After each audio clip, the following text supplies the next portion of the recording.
Мелис Казакбаевич, биз бири-бирибизди көп жылдан бери тааныйбыз. Мен сизди аябай патриотчул, мекенчил адам катары билем да. Кыргыз тилин ушунча жылдан бери өнүктүрүп келе жатасыз. Жеке да инициативаңыз аябай көп эле. Менде мындай суроо да. Кыргыз Республикасынын министрлер кабинетинин, урматтуу коллегалар, кечиресиздер. Кыргыз Республикасынын министр кабинетинин 22 жылдын 27 майындагы номер 284-токтом бар. Ошону жазып алсаңыз өзүңүзгө. Ошондо кыргыз географиялык аталыштарын латын графикасына транслитерациялоо эрежелери жөнүндө мынтип жазылып турат да. Кыргыз тилинде Ж тамгасы латынча J точкасы менен, ошо J деп жазылат. ZH деп жазылбайт да.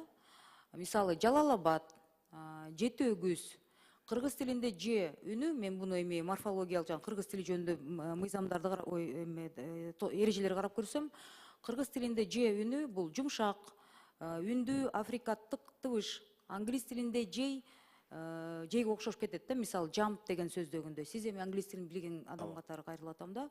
Орус тилинде Ж үнү бул үндүү фрикатив, ышкылдаган тыбыш болгондуктан орус тилинде Ж тамгасы англис тилинде көбүнчө ZH деп белгиленет. Мисалы Жуков. Туурабы? Ооба. Эмнеге бүгүнкү күндө ушундай токтомдорду өкмөт тарабынан чыгарылса деле, биздин жарандарыбыздын фамилиялары цоңго барганда паспорт алабыз дегенде J деп жазылбай, ZH деп жазып беришет. Биз эми Кытай эмеспиз да. Биз орус эмеспиз. Эмнеге биздин фамилияларды берип атканда, ошол боюнча канча кыргыздар, мындай англис тилин билген кыргыздар ызылдап келебиз. Жеке мен деле барганда ошондой бул канча жылдан бери айтып келе жатсак деле, жок, бизде эреже боюнча ушинтип ZH жазылат дейт. Ушуну көзөмөлгө ала аласызбы, аягына чейин чыгарып бересизби? Алган атабыз. Азыр баштап атабыз бир иштен. Мен сиз сурооңузга жооп иретинде да кошумча маалымат берип өтөйүн. Бизде кеңешме орган деген мамлекеттик тил комиссиянын жогору жагында кеңеше турган органыбыз бар. Ал ошол былтыркы отурумдун курамы өзгөртүлгөндөн кийин былтыркы отурумдун биринчи күн тартипке койгон маселебиз бул орфография, орфоэпия маселеси кайра карап чыгуу деп көтөрдүк. Себеби буга чейин чындап эле өтө талаш маселелер биздин эле өзүбүздүн эле жазуубузда деп коелучу. Андан сырткары так ошол маселени карап атканда ошо транслитерация маселеси дагы кошо козголуп, ал дагы үчүнчү маселе катары күн тартипке кирди. Биз азыр эксперттик топтун курамын бекитип тескеме менен мына келе турган май эс алуу күндөрүнөн кийин биз биринчи отурумдун жыйынын баштайбыз. Ошол жерде ошол күн тартипте коюлган маселелер сиз айтып аткан ошол жана транслитерацияда чын эле орус тилинин өзгөчөлүгү менен кыргыз тилинин өзгөчөлүгүндө тамгаларында, тыбыштарында өзгөчөлүк бар албетте. Аттарыбызда, ооба, мисалы ошол эле Ж деген биздин кыргызча Ж да, Ж деген орусча болуп атат. Ошого орустун тилине транслитерация болгондо алар ZH-ке өтсө, а биздики J менен эле кетиш керек деген маселелер бар да. Ошонун баарын кайра ошол транслитерация маселесинде да каралат, анын баары. Күн тартипте бар. Эми ушуну орто деңгээлдеги кесипкөй адамдар, сондо иштеген жана башка мекемелерде иштеген адамдарга да ошону түшүндүрүп, жок, биз эгерде ал эрежеси такталып жазылса, жаңыдан кабылданса, аны биз биз тескеме менен бекитип туруп, анан аткарууга түшүрөбүз. Ошондо анан ошол тартип менен иштегенге биз көзөмөлгө алабыз. Буюрса, бул жылы чечилет экен анда. Эми бул жылы деп айта албайм, бул жылы баштап атабыз. Себеби орфография маселеси бир топ талаштарды жаратуучу маселе экен. Бул жерде Илимдер академиясынын базасында өткөнү болду. Себеби быйыл мына Илимдер академиясында тил институту жаңыдан түзүлдү, кайра бөлүнүп өзүнчө. Ага чейин тил адабияты өзүнчө болчу, анан бир болчу. Эми ошол тил институту жаңыдан түзүлүп кайра иш баштап атканда, алардын да күн тартибинде маселе ошол экен, орфография, орфоэпия.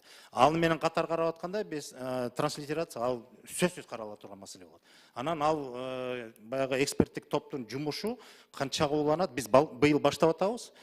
Жыл аягына чейин жетебизби, жетпейбизби, бул иштин жүрүшү көрсөтөт го. Эми биздин балдарыбыз паспорт алам деп сыртка чыкканда ошол Түшүнөтөм. Бизде деле көп суроо бар ошол боюнчачы. Эмне үчүн Ж тамгасы ошондой көрсөтүлөт деп.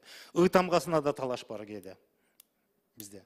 И тамгасы менен Ж тамгасы И тамгасы, мисалы, кыргыз дегенде кантип жазабыз? Биз дагы эле ай менен жазып атабыз, же Y менен жазып атабыз. Ал деле бир маселе да. Буну такташ керек экен да, мындай көп жылдан бери бул келип аткан талашты чече албай жатабыз да. Билбейм, кимибизге уят, бирок өзүбүз бир тактап алсак жакшы болмок да. Бул бир, экинчиси 28-беренеде сиз алып келген мыйзамда да ачсаңыз.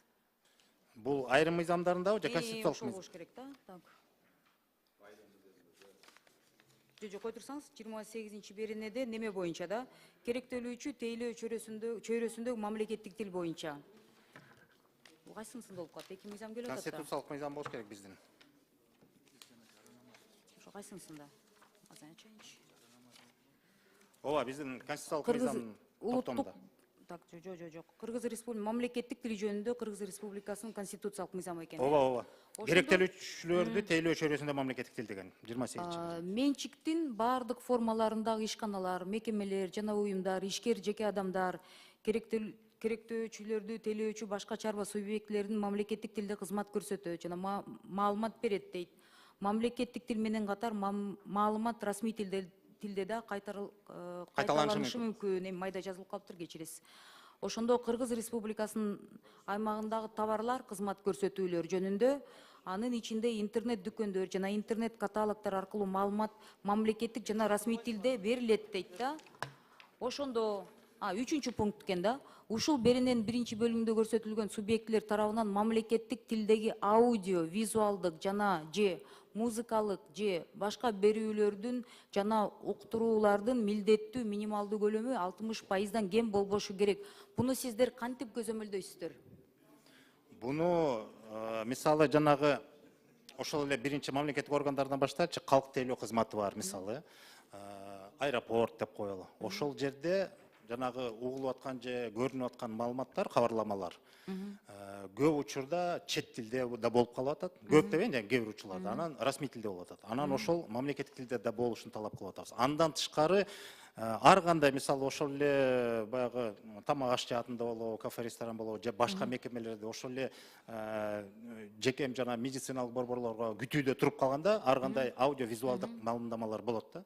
Ошолорду мисалы бунун иш тартибин өзү мен билгенден патент көзөмөлдөйт болуш керек. Себеби аларда ошол нерселер кандай, мисалы дүкөндөрдө, чоң молдордо, ошол эле Азия молуна кирсеңиз, дайыма музыка болуп турат. Ал кайсыл тилде, кайсыл булактан болсо, ошого жараша патент маселесине келгенде алар ошону көзөмөлдөп аныктайт экен. Алардын тартиби да бар экен. Муну ошо ким көзөмөлдөйт? Кыргыз тили, Кыргыз патент. Кыргыз патент ошондой бир мүмкүнчүлүгү бар экен, алар ошону тескейт экен. Себеби ошол аудиовизуалдык Ал жерде материалдар текшерүүгө чыккан 26 эле адам бар да. Жок, текшерүү эмес, булар аныктайт экен. Себеби алар бул боюнча жанагы ким кандай продукцияны колдонсо, ошо боюнча жаралса ошол патентине дагы төлөйт деген маселеси да бар экен, мен түшүнүмдө. Анан кыскасы ушул нерсени дагы биз ушундай кылып киргизип атканыбыз, мисалы жалпыга маалымдоо каражаттары телевидение, радиодон жанагы 60%дан кем эмес деген мамлекеттик тилдеги контент кетип атат да. Ошол сыңарындай ал жерде каралбаган башка мекеме жайларда, калкты тейлөө жайларында ушул нерсе дагы кошумча маалыматтар берилип атат да, кабарлама маалыматтар, визуалдык анан видео маалыматтамалар. Ошолор дагы мамлекеттик тилде болушун камсыздап атабыз да. Ушундай сунуш. Штраф салынат. Жок, бул мыйзамда штраф салынбайт. Бул мыйзам талап кылынып атат. Ал эми мыйзамды аткарбаса, ал башка маселе. Ал жанагы укук бузуулар кодексинде ал ошол жалпы эле эгерде мамлекеттик тил жөнүндө мыйзам же ошол талаптар аткарылбаса. Жазасы канча? Штрафтар барбы? Ал жерде эскертүү бар. Биринчи эскертүү. Андан кийин жеке жана юридикалык жактарга өзүнчө неме менен 50 көрсөткүч эсеп, анан 170 болуш керек эле. Анда Бул стандарттуу эле да. Мисалы катары орус кыз тиги иностранецке күйөөгө чыгып атат да, анан той болуп жатат. Той эми 60% кыргыз тилинде өтүш керекпи? Билбейм. Ошондой майда чүйдөсүн тактап коюңуздар. Жок, бул жерде той деген маселе жок. Бул жерде жанагы болбойт, бул жерде той маселеси каралган жок. Бул мыйзамдарды жерде такай туруктуу жана кабарламалар деген сөз да. Мисалы, сондо кызмат көрсөтүү жаатында. Жок, Мелис мырза, мен эми тамаша иретине берип атам да, анткени деген орус тилинде окусам ошондой түшүнүк калып калып атат да. Ошо мыйзам котормосун карап көрсөңүз, орус тилинде ошондой болуп атат да. Ошону көзөмөлгө алып бизде билесиздер, мамлекеттик кызматта иштеген текшерүүчү органдар деген бөрк ал десе үс жактан бир мындай кыла десе баш алып атышат да. Анан чуркап барышып эле кошумча тиги бюджетке акча табабыз деп ошентип өздөрүнүн иштерин актайбыз деп мэрияда ошол болуп атат. Мамлекеттик кызматта иштегендерде ошол болуп атат. Анан өзгөчө укук көргөндөр ошондой болуп атат азыр. Сизди аягында деген жакшы мындай демилгелер деген негатив болуп кетпесин деп. Ошо коллегаларым биякта берген суроолорун сиз туура көрүңүздөр. Аягында ошо инициативалар башкача болуп кетпесин деген эле иретте айтылып атат да. Рахмат. А так мыйзамды мен ойлойм биякта деген колдобойм деген депутаттар жок болуш керек. Баарыбыз колдойбуз. Рахмат. Рахмат.